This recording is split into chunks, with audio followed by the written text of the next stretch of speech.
Yeah, we are here again, because this flashy forward, aka Evander Kane, is constantly giving us plenty of reasons and incidents that are disgraceful at best. In case this is your first time sighting of Kane's Jerk Moments series, I highly recommend that you check out part 1 first, with the money in the thumbnail, which definitely aged well, I might add. Anyways, let's get right into Kane's most recent jerk moments, shall we? The most recent jerk moment, from number 9, took place in St. Louis against a team that San Jose is no stranger to. But what had seemed to be a rather lackluster first period that had an even 0 from both sides in the remaining minutes of the frame quickly began to heat up, while the Sharks had the man advantage. Kane, who was camped out near the crease on the play for a potential screen, decided to negate the power play by taking a shot at Jordon Bennington. Bennington, who appeared to be in some discomfort, had become acquainted unsuspectingly with Kane's stick blade. But the play didn't go unnoticed, as the official immediately blew the play dead and gave the forward an in-game penalty for his actions. Following the game, when asked about the senseless antics his opponent displayed and if he deserved them, Bennington claimed that Kane was unprovoked by saying, "I did nothing today. I mean, you can't do that," he says.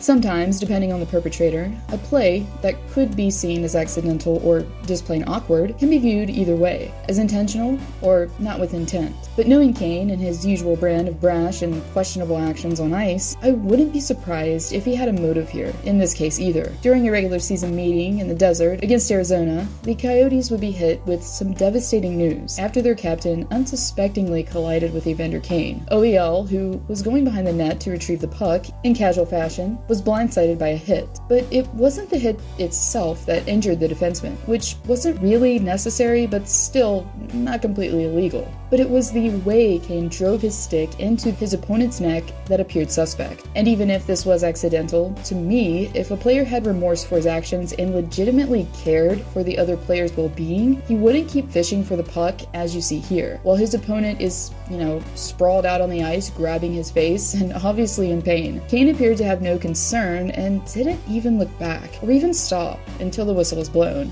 Ekman Larsson was put on injury reserve immediately after the contest, where he still remains as I'm making this video. In what will soon become the theme for the remaining portion of this video, Kane seems to have a habit of not containing his limbs when he goes in to deliver hits. Sure, he's known as a physical player, and oftentimes, if he wasn't so careless, he wouldn't be racking up suspension after suspension. But as you'll see here, this is one of many instances where Kane could have been more careful. During the final frame of play against his old team in the Jets, Kane, who went in for a check on Neil Pionk near the boards, had acquainted his elbow with Pionk's head, and while he only received 2 minutes in game for his actions, more judgment would soon be coming for the forward, as Kane, up to this point, had been penalized repeatedly by player safety for this exact reason. Therefore, the league didn't hold back this time, as Kane was assessed a 3-game suspension for his actions. And for some players, that would be the end of it. But with number 9, he wasn't going to simply take his punishment quietly, and went on to criticize head of player safety George Parr's ruling on the matter, and claimed that the system was flawed and biased against him. Regardless, to no avail, Kane had wasted his time and energy on that one.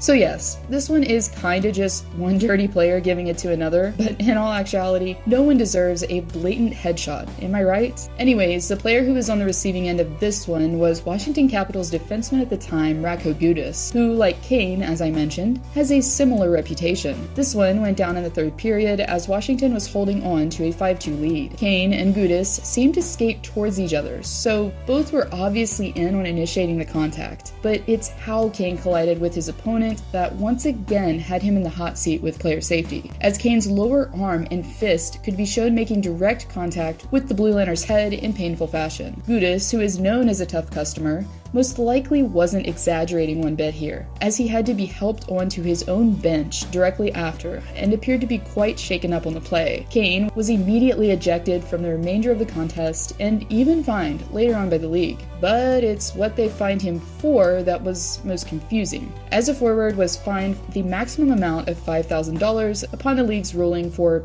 elbowing. I guess wristing just didn't sound as sexy. Anyways, Kane also spoke out on this one as well, but at least this was last season, when he could, still pay up. Am I right?